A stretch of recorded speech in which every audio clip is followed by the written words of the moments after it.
ਵਾਹਿਗੁਰੂ ਜੀ ਕਾ ਖਾਲਸਾ ਵਾਹਿਗੁਰੂ ਜੀ ਕੀ ਫਤਿਹ। ਤੁਸੀਂ ਵੇਖ ਰਹੇ ਹੋ ਕਥਾ ਗੁਰਬਾਣੀ ਵਿਚਾਰ।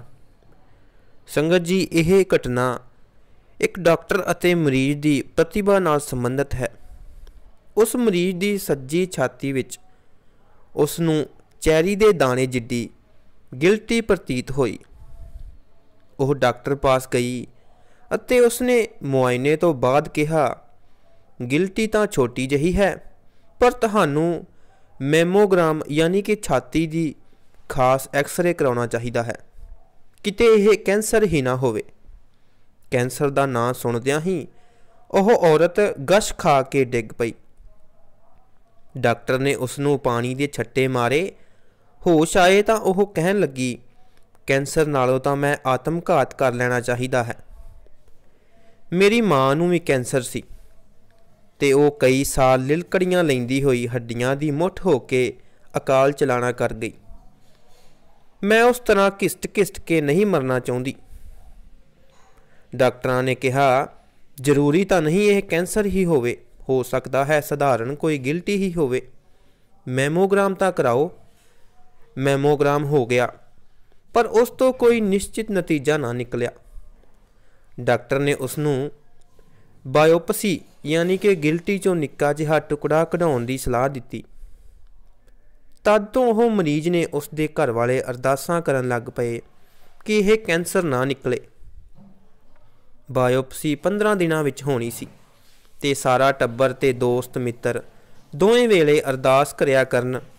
ਬਾਇਓਪਸੀ ਹੋਈ ਤੇ ਕੈਂਸਰ ਨਿਕਲ ਆਇਆ।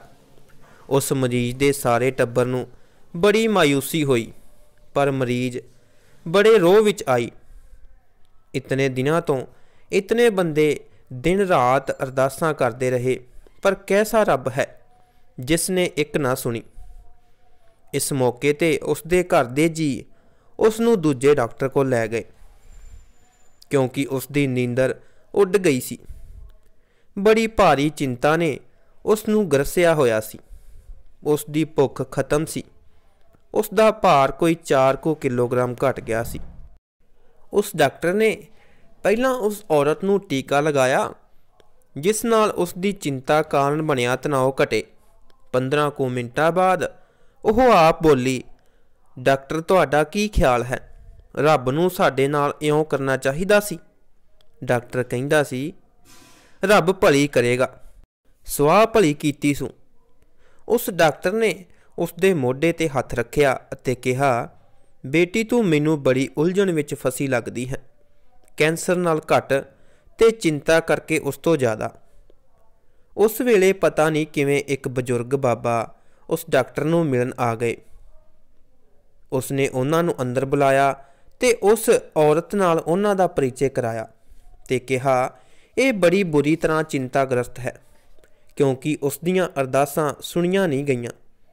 ਇਹ ਅਰਦਾਸ ਇਹ ਕਰਦੀ ਰਹੀ ਹੈ ਕਿ ਉਸ ਦੀ ਛਾਤੀ ਵਿੱਚੋਂ ਜੋ ਗਿਲਟੀ ਨਿਕਲ ਆਈ ਹੈ ਉਹ ਕੈਂਸਰ ਦੀ ਨਾ ਹੋਵੇ, ਪਰ ਟੈਸਟਾਂ ਵਿੱਚ ਉਹ ਕੈਂਸਰ ਦੀ ਨਿਕਲ ਆਈ ਹੈ। ਬਾਬਾ ਜੀ ਮੁਸਕਰਾਏ ਅਤੇ ਕਹਿੰਦੇ, ਅਸੀਂ ਸਾਰੇ ਇਹੋ ਕੁਝ ਕਰਦੇ ਹਾਂ ਤੇ ਉਸ ਨੂੰ ਅਰਦਾਸ ਸਮਝਦੇ ਹਾਂ। ਅਰਦਾਸ ਕੋਈ ਹੱਕ ਮੰਗਣਾ ਤਾਂ ਨਹੀਂ ਹੁੰਦਾ, ਖੈਰ ਮੰਗਣਾ ਹੁੰਦਾ ਹੈ। ਅਸੀਂ ਖੈਰ ਮੰਗਦੇ ਹੀ ਨਹੀਂ, ਜੋ ਖੈਰ ਪੈਂਦੀ ਹੀ ਨਹੀਂ। ਹੱਕ ਸਮਝ ਕੇ ਮੰਗਦੇ ਹਾਂ, ਪਰ ਸਾਡਾ ਹੱਕ ਹੈ ਕੀ? ਫਿਰ ਉਸ ਨੇ ਉਸ ਔਰਤ ਦੇ ਸਿਰ 'ਤੇ ਹੱਥ ਫੇਰਿਆ ਤੇ ਕਿਹਾ, ਭਗਵਾਨ ਜ਼ਰੂਰ ਭਲੀ ਕਰੇਗਾ। ਆਪਣੇ ਆਪ ਨੂੰ ਭਗਵਾਨ ਦੇ ਸਪੁਰਦ ਕਰ ਦੇ।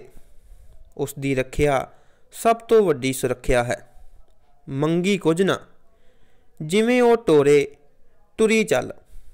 ਇਹ ਕਹਿ ਕੇ ਬਾਬਾ ਜੀ ਚਲੇ ਗਏ ਅਤੇ ਡਾਕਟਰ ਨੂੰ ਕਹਿ ਗਏ, ਤੁਹਾਨੂੰ ਫਿਰ ਆ ਕੇ ਮਿਲਾਂਗਾ। ਉਹ ਔਰਤ ਉਸ ਡਾਕਟਰ ਨੂੰ ਆ ਕੇ ਪੁੱਛਣ ਲੱਗੀ, ਇਹ ਕੌਣ ਸਨ? ਡਾਕਟਰ ਨੇ ਦੱਸਿਆ, ਇਹ ਸਾਡੇ ਗੁਰਦੁਆਰੇ ਦੇ ਗ੍ਰੰਥੀ ਹਨ।